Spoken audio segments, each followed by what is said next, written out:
John Cena here with a special message of thanks for Vikram Prashar.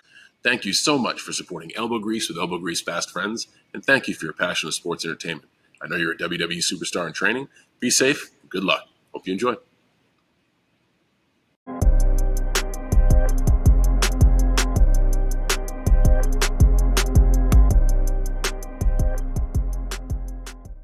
Ladies and gentlemen, welcome to a brand new episode of Wrestling with Awareness. I'm your host, Vikram Prashar, and today I'm joined by a very special guest. He is a WWE veteran and a former NXT Tag Team Champion. Today we are going to wrestle the mind with the Drama King himself, Matt, a.k.a. Aiden English. How are you doing today, Matt? I'm doing great, man. Thank you so much for having me. Oh, absolutely, man. It's a pleasure. And it's January, it's a new year. 2021. 2020 was a very difficult year for many people, and understandably so. However, I believe gratitude is something very important for people when finding happiness. So, going into the new year, is there anything grateful for you that did come out of the crazy year that was 2020? I mean, yeah, absolutely. If you can't, like, literally behind me, I have a sign here that I just keep. It's a cheesy little light up sign, but I made it so it says "Be grateful." For that exact, I remember I put it up one day and I'm just like, you know what? I'm not changing that anymore because it's such a important message. And you said it. I mean, in a year when there's so many people struggling, and I've had my share of struggles too with it. But you truly do find the things that you're grateful when you're up against the wall the most. And so, yeah, 100% for me, being released from WWE really forced me to, especially not only that, but getting released as a pro wrestler into a world where there's not really any independent wrestling, there's nowhere to really go unless, pretty much one or two other places, which they're all having trouble with this pandemic. So it really forces you to look at like, what's important? What are other things that you're passionate about that you can make a go at? And other things to dive into, especially in the situation where we're spending so much time at home, we're locked in. So it's like a lot of internal exploration. And so in doing that this year, even with all the struggles, I found a lot of little things that I never knew I would fall in love with that I did, especially after being in a world like pro wrestling where it takes up so much of your life. To be able to kind of break back out of that was very, very worthwhile. Yeah, absolutely. I think gratitude is a very powerful force in life. And it's as simple as, like, for example, I feel like when somebody wakes up, at least from my personal experience, when I wake up and I feel as though I'm in a negative mood, while I'm brushing my teeth, I'll just tell myself in my head things I'm grateful for. It could be little things like I'm grateful that I have vision. I'm grateful I'm here with my family. Little things like that to definitely start your day off on a positive note if you're not exactly feeling that way. And obviously, I can't relate to you with something as grand as getting released during the pandemic. But in some way, I can relate to you as I am a professional wrestler in training, and my school has opened up and shut down multiple times throughout the pandemic. But while my school is shut down, I've always been proactive, at-home workouts, recording more content like this. So just do the things that make you happy and just be grateful for what you have, everybody. And I honestly think this year will be incredible. Very true. What are some goals that you would like to achieve in the year of 2021? That's a tough one to answer. It's like, we're right around New Year's resolution time and all that stuff. And I've made the joke to several people. It's like, I feel like every year everyone has that, like, it's going to be my year. You kick in the door, and I feel like this year we're all kind of tiptoeing in, just hoping to like maintain, if we can even maintain status quo, that would be nice at times. So, and I get that we're still in such an unpredictable time. So I think it's okay to not have like, I'm going to do X, Y, Z, by June or like in the next 30 days, like, that's great if you have the option to, but this is a tough time. Pace yourself. For me, it's just really, it's getting back out there into the things I used to do and these new things I love. I love the live stream broadcasting kind of thing, live content creation here on the internet and everything like that. Getting back into acting. For me, wrestling, with as much time as I spend in it, will always be an option. And, if an opportunity comes up with a place like TNA, or Impact, or AEW, or MLW, any of these, of course. And so that's always, but now I know that will always be potentially an option. So for me, it's just expanding into these other things that I've either left behind and I'm coming back to, or that I've discovered in 2020 and I really want to blow up. Yeah, absolutely. I definitely feel you right there. So you touched on acting. Do you have any new projects coming out? I mean, not. I think I'm looking to just get back. And God, I'm so out of touch with it. Really, I was just doing some work with it today, and I got to get proper headshots again, and get I have a small reel, but I need to get it more polished and finding representation. All these things that I either didn't do when I first started acting, because I got signed to WWE within a year out of college, which is where I studied acting. So aside from a few college projects and one or two shows post-college, I went right into, and I've been under a contract pretty exclusively with them for the last 8-9 years. So I gotta get back into my old swing of things and how to audition and what does a headshot need to look like and all this stuff. So that's another goal of mine, is just kind of get that stuff in order and then get that out there. Well, I'm sure you'll achieve it, and I definitely wish you the best of luck in your acting journey. But moving back to professional wrestling, your most notable work was obviously with the WWE, as you had many partnerships such as the Vaudevillians with Simon Gotch and Rusev Day with Rusev, who is now in AEW as Miro. What was personally your favorite pairing you had while in the WWE? I mean, it's hard to not jump right. I mean, Rusev Day, me and Miro that was just such a great example of something that just organically grew to the level that anyone would dream that, an act or a character or persona would grow to. I mean, it was one of the most popular acts in the company for almost a year. And and again, to have that happen, it wasn't planned. This was something that people just clicked with, and we just rolled with it and tried to we built it with the audience, with the people. And so to be on that ride, it's hard to top that. Yeah, absolutely, man. Rusev Day was definitely a very hot act in the company. I personally enjoyed it a lot. And, people were very excited to see Miro debut in AEW. What do you think of All Elite Wrestling? Would you be opening to following the steps of your former partner Miro and sign with AEW?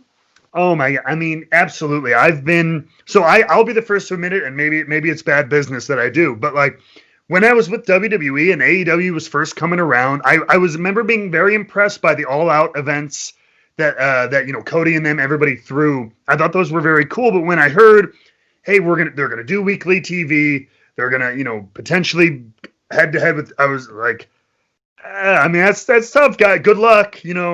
It's going to be tough going up, to really have the money, the time, all the infrastructure to go up against the other big company in the thing, and I was a little skeptical. I'll be perfectly frank, but each week they've really shown, and they've grown and grown and grown. And especially, I think during this pandemic, they've done a really good job of doing what they could and creating really great content. And I've just really been impressed more and more as time has gone on.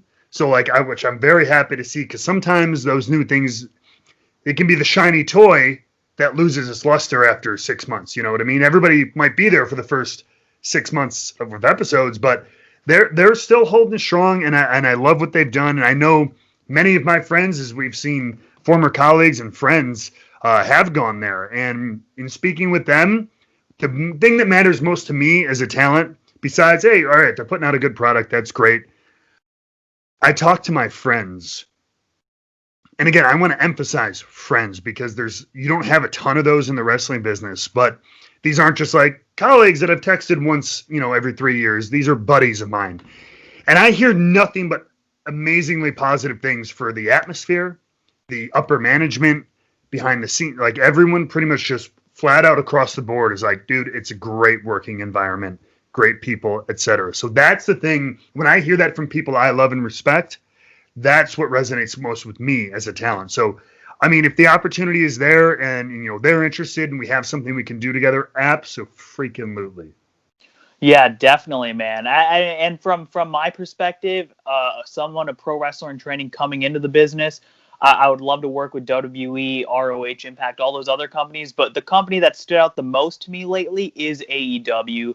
I just really admire the way they do their things. I've been invested in all their storylines. So that would definitely be a big goal for me to wrestle for AEW at some point for sure. But we talked about Miro. Moving back to Simon Gotch and the Vaudevillians, he is also doing some interesting stuff as he is a member of Contra Unit in Major League Wrestling, MLW. Do you two still stay in touch, and would you be open to a reunion with Simon Gotch? Because I know you said you'd be open to a reunion with Miro. So I haven't. So Simon, like, it's funny in wrestling, your tag teams, these people you work with, it usually goes one of two ways. You're either like brothers, or a lot of people, like with me and Simon, it was kind of more, it was just a work thing. We didn't really stay in touch outside of the ring. We worked really well together, but no, we texted a few times after he got released in 2017. But since then, we've kind of watched each other's careers from afar, and so yeah, I was really happy for him because I know at the end there we were both not super thrilled with the Vaudevillains and the direction and everything like that, and so I know how badly he wanted to like wrestle. I mean, he is big, Mr. Technical Wrestling. He would just talk. He could list you every hold in every wrestling book ever written. He's that type of guy. And so he was dying for that chance. So to see him go out and do that and then to, get to MLW and be able to kind of branch out the way he's always wanted to, I've been very happy for him. Again, MLW is another company I have my eyes on as well. So for sure, people always ask about reunions. And to be fair, I don't know if I would want a reunion with Miro per se. And the same thing, and I think he would say the same thing. And I tell everybody this because everyone's like, oh, go here and reunite with this. Go here and reunite with this. You don't want that. Trust me. Because no matter what you do, it will feel, unless you have the greatest idea in the world, you risk really trying to rehash something that was successful before, and you're using another company's idea in an essence. So if the opportunity is right, and to maybe in a different capacity, I don't want to try to make Miro Day. I don't want to do the Vaudevillains 2.0. You know what I mean? If we were to get together and create something new, and hey, we can play off the story of our previous relationships in either of those cases, great. But it has to be done. It has to be done right. That's one thing I always want to emphasize to people. I'm like, build new. Don't live in the past. Always be pushing yourself forward and create something new and better. I honestly could not agree more. I think that's a very great mindset to have, especially with the wrestling business the way it is now with so many different companies. There's so many different creative directions you can go. But staying on the Vaudevillains for just a little bit longer, you guys did come up to the main roster with another hot tag team in Enzo and Cass. Now, with the utmost respect to both wrestlers, Simon Gotch and Enzo, because I'm a huge fan of both of them, if you are aware, there was some supposed heat between Enzo and Simon Gotch. Was this something you knew about at the time, or did you guys ever have to deal with this when feuding with Enzo and Cass? I mean, it's the first, whenever you type in either one of their names, I think it's the first YouTube video that comes up. I think I've talked about this in one or two more other interviews. It's like shoots on Enzo Amore and everything. I mean, no, it's no secret. Yeah, they didn't get along. Was it some like blood feud? No. They just had, Enzo is the consummate loudmouth kind of entertainer, and I think he would tell you that himself. He talks the frickin' talk. He's all personality and all that stuff. Simon is as I said before, he's the wrestler's wrestler. He's all about technical and everything like that. So immediately there's a clash there, and then just their personality. Yeah, they never got along. They weren't throwing fists or anything backstage. We were able to have some pretty actually darn good matches with them, especially on like a lot of the NXT Roadshow, house show loops and stuff like that. So the chemistry I think was there as tag teams too. We had, oh my God, I remember an NXT show in Philadelphia where we ended up doing a chicken fight with, I think, was it me on, which is funny because I'm the taller one. I think I was on Simon's shoulders and Enzo was on Cass's shoulders in the middle of I think it was a tag team title match. We're like on our partner's shoulders, like swinging punches at each other. And then we take the big bump. So we had a lot of fun with them, but yeah, those guys were not the best of buddies outside the ring. Yeah, and it's funny you mentioned the whole YouTube recommendation thing, because I've seen countless memes of that, and it's so true. For years and years, the first thing that would pop up: Simon Gotch shooting on Enzo Amore, Enzo Amore shooting on Simon Gotch. It's the funniest thing. But I am a fan of both of them. No shade towards them. I'm just curious because it's definitely something that's been relevant on YouTube, at least. Yeah. So the professional wrestling business is a business that will always be around because so many people want to strive. So many people want to find success in it. So what advice would you give to upcoming professional wrestlers like myself who are watching or listening? I mean, it's a million things, you know what I mean? I could give you a whole hour episode plus on things that like I wish I knew or that I wish more people did as they were coming up now. I'm starting to feel, even at my young age, sometimes I feel a little bit like that grizzled old timer. I have those moments of like, God, why don't the kids do this these days? But no, honestly, just work, train, and then work everywhere. One of the biggest early things I see people kind of pigeonhole themselves with is, they train it somewhere in their local city, and then they do that show every month forever. Because they're like, oh, like somebody will get me. Go. You have to go out there, bug everybody, go work in the farm, 3 hours away, that little independent here. Go try to the next big city, anywhere you can, and just work for as many different audiences as you can, because that's the experience you're going to want. That will train you better than any drills and practice and everything like that. You know what I mean? And hopefully that leads to, when we're able to do it, around the world. Because I can tell you, working in Japan is way different than working in Mexico, different than working in Madison Square Garden, Liverpool, England, all the, if you can work around and learn how all kinds of different audiences work, then you can adapt your style and everything like that. That's one. Even bigger than that, proper training. Research who is teaching you.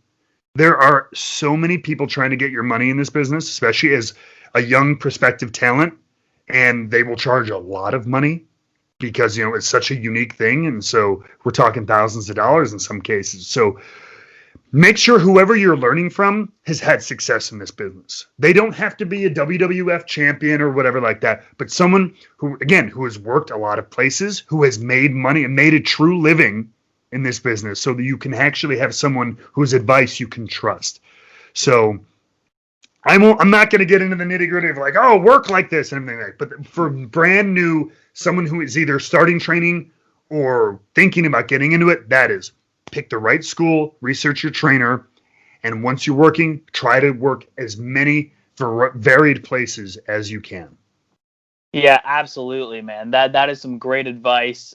Work as many places as you can. Make sure you have a top-notch trainer, and of course, work as many places as you can, because you do have to understand the fact that a lot of crowds are different than other crowds. I remember I've heard Justin Credible say it. There was some nights he'd be working house shows with Steve Austin. They'd go 30 minutes. The next night, he'd whisper to him, "Stunner 1, 2, 3." That's it. I've even got it right here. Jericho said it. I've been reading some of Jericho's books over here.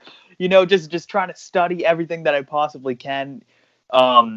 So yeah, I really appreciate you giving that advice for everybody listening and me as well. Yeah, I mean, and if just to kind of illustrate and jump at people like Jericho and stuff, I used to, obviously, my wife, her father was the late great Eddie Guerrero, and people used to tell me stories. Joey Mercury would tell me stories about like Eddie backstage, and to this point that I'm trying to make right now, at house shows, Eddie would always go not in the back, but he would walk like over to the gorilla position, kind of right by the curtain, so he could hear the crowd and everything, and he would listen for right as the show started. If you've ever been to a house show or a TV tape, they drop the lights and that bumper WWE Entertainment, we're gonna sue you if you throw anything in the ring. You know, all this stuff. That kind of disclaimer at the top of the show. But that's the first thing people hear, and they usually they start cheering a little bit or clapping because they know the show. And so we would hear, and he would listen. He goes, "Are there a bunch of is it older men and like men in their 20s and teenage boys? Is it a lot of little kids?" So he would change his match based on that. Oh, if it's a bunch of little kids, maybe we'll do a couple comedy spots up front, little haha. If it's a lot of grown-ups, especially a lot of grown men, it's gonna be a lot of fist fighting, punching. It's gonna be brawling. So he would change that night, like maybe 20 minutes before his match, he would change his plan because of what he heard in the audience, who was in the building that night. So that's the kind of ability you'll get. Oh, it takes time, but you'll get there. Yeah, absolutely, man. Absolutely. Now, turning the conversation to a different direction, because on Wrestling with Awareness, we really like to tap into mental health as a topic. So if you're comfortable with sharing, of course, have you ever struggled with your mental health, and what advice would you give to anybody else listening who could be struggling? I mean, wrestling is a tough business for that, for sure. You know what I mean? I mean, there's a lot of stress. There's a lot of pressure, both, the physical, let alone the emotional and mental toll it can take. And even at the highest level, when you're making money and stuff like that, the pressure on you to perform and everything like that, especially when you're gone from home, so many days of the year, is a lot. It's funny. I was actually just talking to my wife about it, because she has a lot of experience with mental health, both herself and her family. And I'll be perfectly frank. I'm not saying this to be arrogant. I grew up very balanced. My family, I never had any major issue. Like, I'm incredibly blessed that I didn't have a ton of strife in that regard. But I'll tell you this, with the release, with the pandemic, not knowing what my future holds, trying to figure out what I'm going to do with my home, where's my next gig? This year has been one of the first times I've really struggled with stress and anxiety and things like that. And I'm very, very blessed to say that it's taken to this long for me to really get through or to experience that. And so I'm very well aware of that. But my wife helps me. I mean, having a great support system around you, people you can talk to, because at the beginning of this whole thing, I wasn't doing that. I wasn't even talking to my wife. I would internalize it, and I would, like an athlete or something, I would try to just fight through it, right? I'll be fine. It'll be fine. Just like push it down. It'll be okay, sort of thing. Like, I'll tough it out, right? But we blew up in some fights, and after we would separate, I was like, holy crap, why am I like so mad? Why am I yelling? Why am I like so upset about this? Because I never let it out.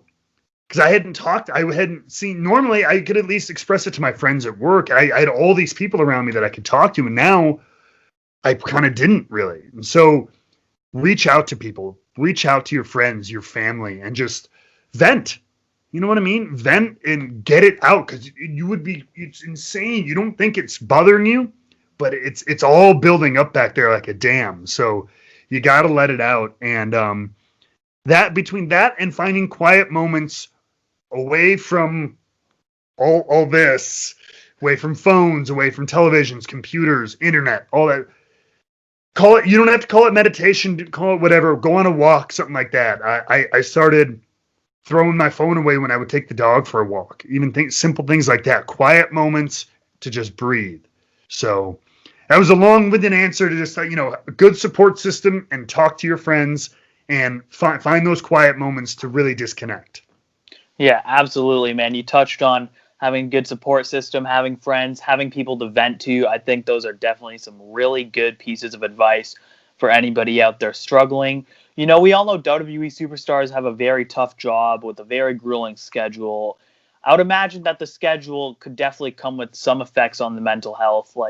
So even if it wasn't yourself, or it was yourself, or it was some people around you, what are some common mental health struggles that WWE superstars have on the road?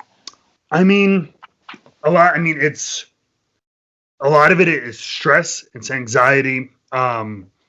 It's because you have a real life at home. You know what I mean? Like, that doesn't go away, but you have to be so concentrated on your job on the road.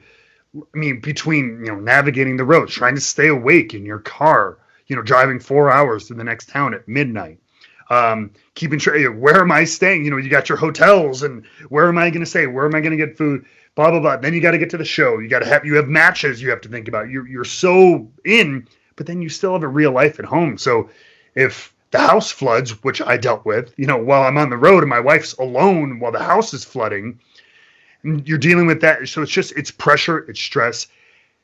And throw on top of that, I mean, we're all trying to get ahead, right? We're performers, we're athletes, we want to be at the top, we want to be champion. So it's probably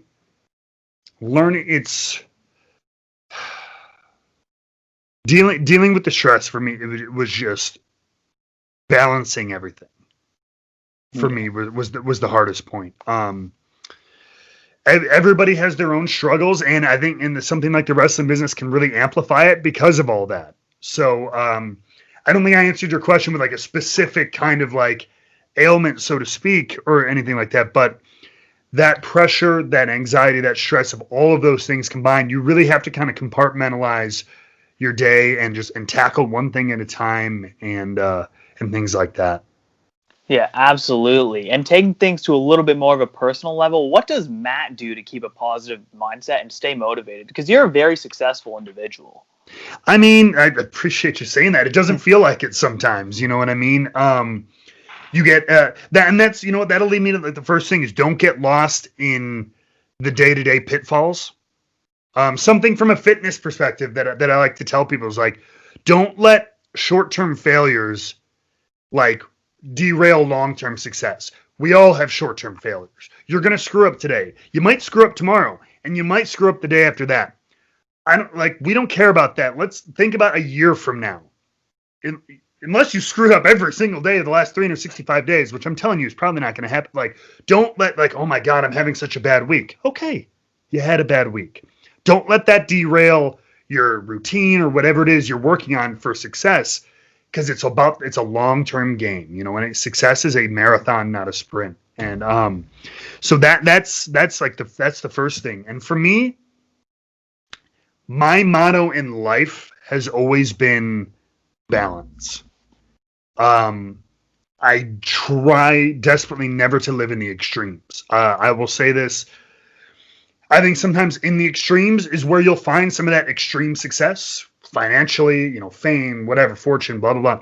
But I think it comes with a lot, unless you are an incredibly well-managed individual, it comes with a lot of downfall and everything like that. So me is like, if I feel something going too far over the edge, I'm taking too much time doing this. I'm like, it's killing me too much to do this. I balance it out, man.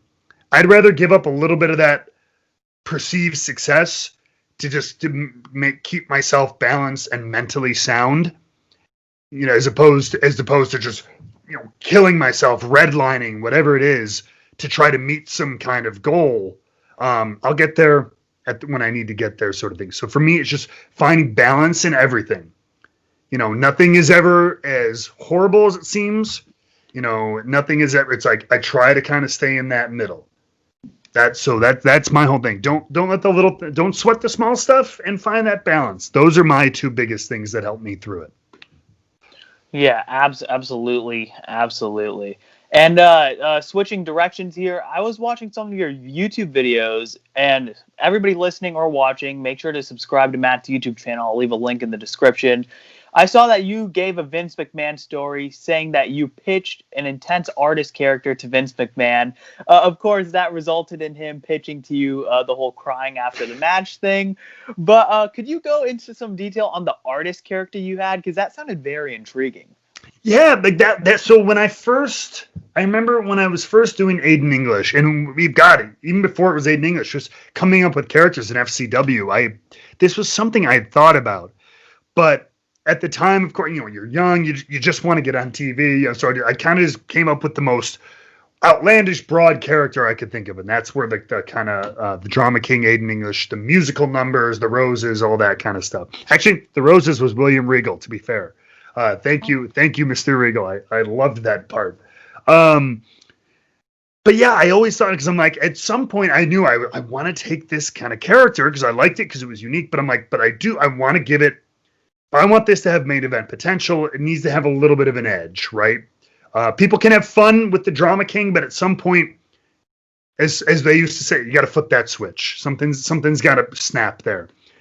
And so, yeah, man, I took inspiration from the Phantom of the Opera kind of thing, right?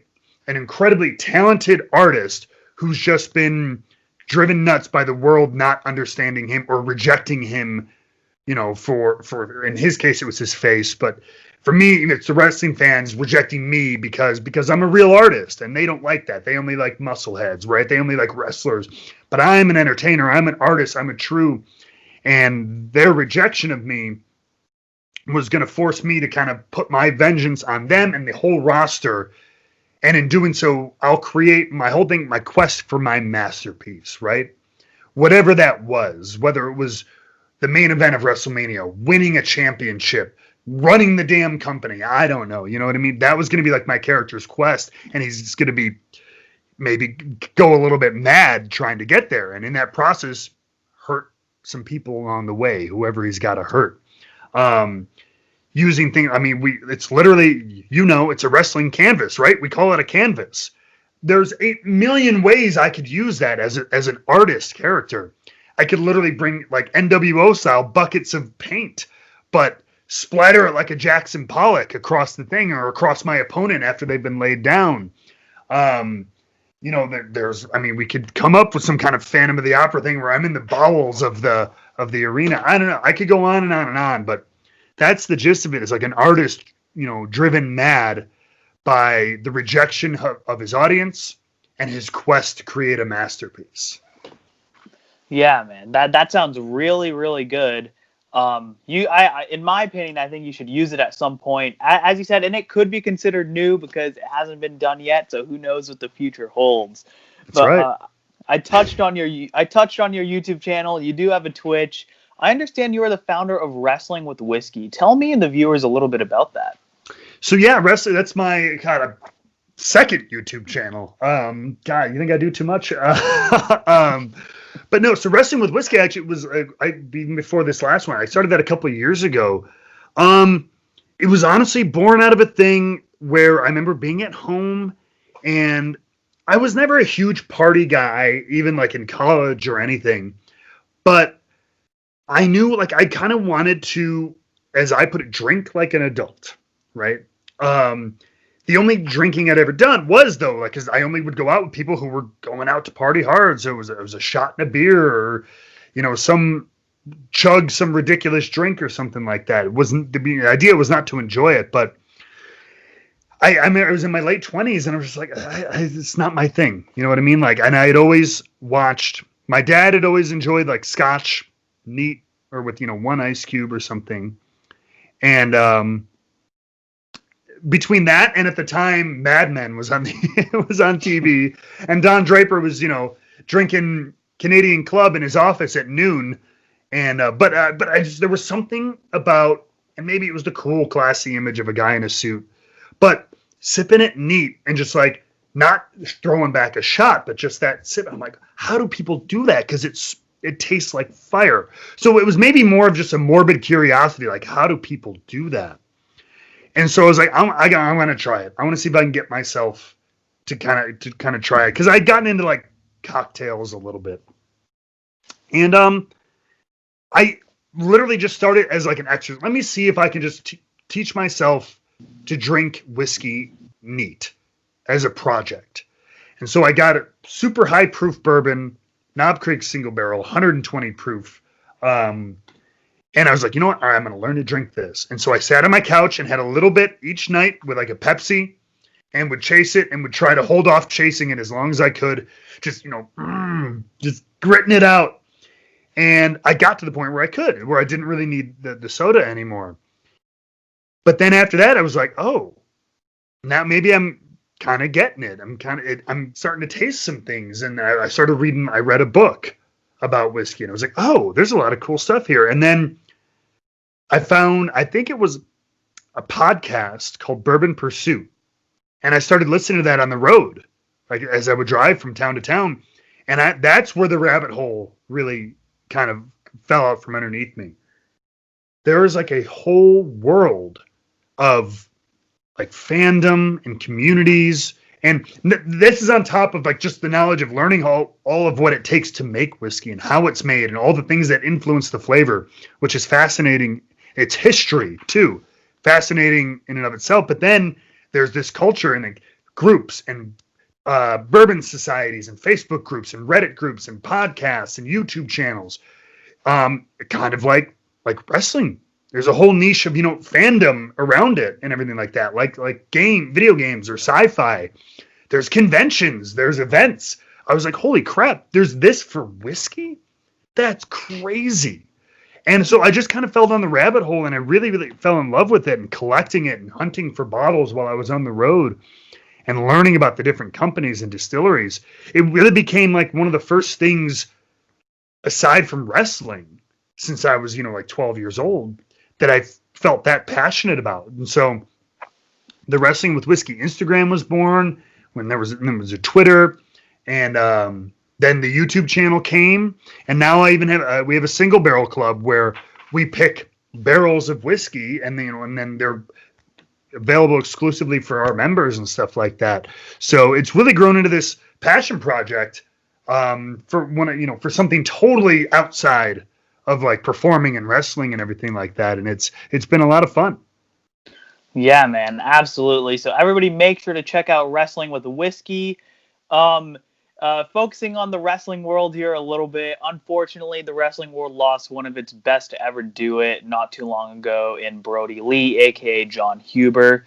I understand you were in the WWE with him when he wrestled as Luke Harper. In his honor, to spread some light on the situation, do you have any funny or positive Brodie Lee stories you'd like to share? Oh my God. I mean, every single one we've seen the outpouring of love and admiration from all corners of the wrestling world. And I said this on my Twitch stream the other night, actually, when I was talking about him, because when we lose people, especially when it's, earlier than we had ever hoped in life, and especially like I think in wrestling, I think we could all agree sometimes there's a tendency to kind of, I don't know what the word is, romanticize, eulogize, everyone, they appear, oh, now all of a sudden someone who maybe was kind of a jerk is an angel sort of thing, right? We do that in life all the time. All I can tell you with John, it's all true. Like this is not, it's not over. We're not over. Nobody's overstating it. Nobody's being hyperbolic. John was so funny. Such a good dude, like, and you almost think, oh, well, he's got to be a jerk at home, right? Nope. Best husband, best dad ever. Pretended that he hated animals, but he freaking loves them. Even cats. He said he hated cats, but he does like cats. No, I mean, God, every like moment I got to spend, with John was awesome. I'll pick one. So we were trying to get an on TV rivalry going actually for a while in the summer of 2017, to the point where like we kind of just made the social media team post stuff about us, even though no creative had given us like the go ahead that anything was happening, like at house shows, because we were wrestling at house shows and having a lot of fun. And so like we did this thing where like I was kind of like stalking him, and like I thought like we'd get pictures of me like following him on his ring entrance with him not noticing and everything. And like we did a TV in Rochester, which is his hometown, and like they filmed us backstage, and like I took a picture of me burning like the Rochester Times with his picture on it, like homecoming. I was all this goofy stuff. And like we even filmed like a .com segment where like I kind of confronted him very briefly, and but they never went with it. Like, I don't know why, because silly things like that happen all the time. But during that whole time, I remember one of the best things, like, because we both weren't really featured on TV a lot at that time. And so we were doing a lot of like dark matches before TV. And I remember in one, it was a 6-man tag team match where I think it was me and who was it? Or maybe it was just a tag match. It was like me and maybe like Mike Bennett or something like that versus Luke Harper and Sean Spears. And John was on the apron. He was going to get the big comeback. And I think I was in there, like me and Sean did like the double down. We're both letting there. So now it's time to get the crowd going. And like they were there, but they weren't quite there like as much. And so I can't remember who's either Sean or John started their own Harper, like started his own chant on the apron and like got the whole people to the point when they made the tag, the place blew. And he just would do funny stuff like that, and it was pretty awesome. The other great memory I love having, we were working, like I said, a series of house shows, and we were like on second or third of the night, and having really good matches, if I could say so. And I told this story on my Twitter. We came back one night, and I think it was, I love him to death, but it was Dean Malenko, who was our producer, and he's like, guys, it's great. He's like, but like you're doing all this stuff, like you're having too good of a match for the third match. Like the main event still has got to go on. We're doing this match right before intermission, and all John did is like he just shake his head. He goes, well, then don't put us on second. Like, don't tell us to dumb our stuff down. Just put us on later. Make us bigger. Like, and he just kind of walked away, and I was like, hell yeah.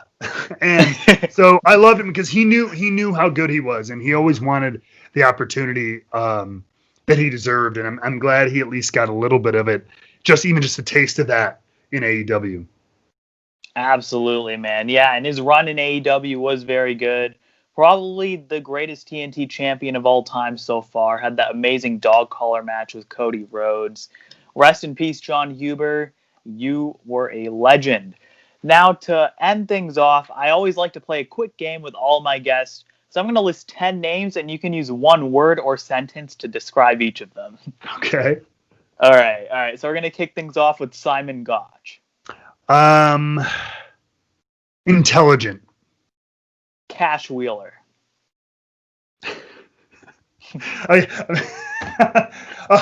He would be remiss if I didn't say this. Candy ass. Dax Harwood. Wrestler's wrestler. Chad Gable. Olympic wrestler extraordinaire. Absolutely, man. He's very talented. Jason Jordan. Sweetheart. Kaz XL, aka Big Cass.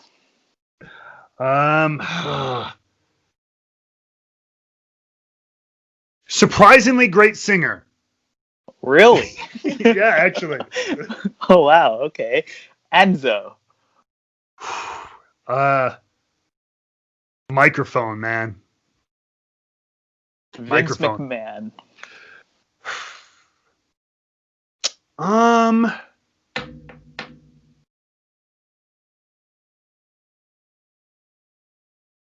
God, there's so many words. Like the start of it all. Dusty Rhodes. Legend, baby. Definitely. And last but not least, because it's Miro Day, Miro. The best man. True, it is true. And hilarious. Absolutely. I just want to express my gratitude and thank you so much for donating your time and joining us here on the Wrestling with Awareness podcast. Where can everybody find you on social media? Yeah, I mean, all over pretty much. We'll break it down by two things. I mean, Drama King Matt or Wrestling with Whiskey. If you kind of look either one of those up on everything, social platform, you will find me. But for sure, Instagram and Twitter and Twitch and YouTube. All under Drama King Matt. I've got channels under all of those. Please come and join me, especially the Twitch. I'm trying to grow that, and I'm having a ton of fun. That's one of the passion things that I've really discovered in this year. And then Wrestling with Whiskey is on Instagram, Patreon, and YouTube. So check me out there, and I can't wait to interact. Everybody, make sure to go check all that stuff out. Thank you so much, and keep wrestling the mind. This has been me with Matt, a.k.a. Aiden English.